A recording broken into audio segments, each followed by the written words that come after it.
मुखे चारुहासं करे शङ्खचक्रं गले रत्नमालां स्वयं मेघवर्णं तथा दिव्यशस्त्रं प्रियं पीतवस्त्रं धरन्तं मुरारिं भजे वेङ्कटेशं सदा भीतिहस्तं मुदा जानुपाणिं लसन्मेखलं रत्नशोभाप्रकाशं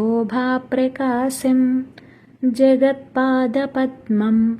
महत्पद्मनाभं धरन्तं मुरारिं भजे वेङ्कटेशम् अहो निर्मलं नित्यमाकाशरूपं जगत्कारणं सर्ववेदान्तवेद्यं विभुं तापसं सच्चिदानन्दरूपं धरन्तं मुरारिं भजे वेङ्कटेशं श्रियाविष्टितं वामपक्षप्रकाशं सुरैर्वन्दितं ब्रह्मरुद्रस्तुतं तं शिवं शङ्करं स्वस्तिनिर्वाणरूपं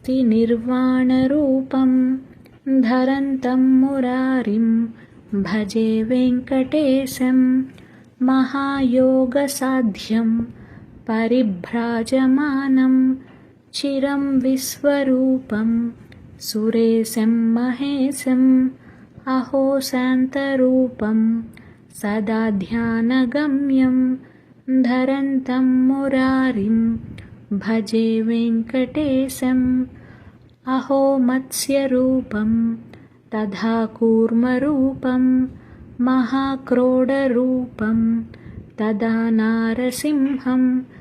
भजे कुब्जरूपं विभुं जामदग्न्यं धरन्तं मुरारिं भजे वेङ्कटेशम् अहो बुद्धरूपं तथा कल्किरूपं प्रभुं शाश्वतं लोकरक्षामहन्तं पृथक्काललब्धात्मलीलावतारं धरन्तं मुरारिं भजे वेङ्कटेशम् इति श्रीवेङ्कटेशभुजङ्गं सम्पूर्णम्।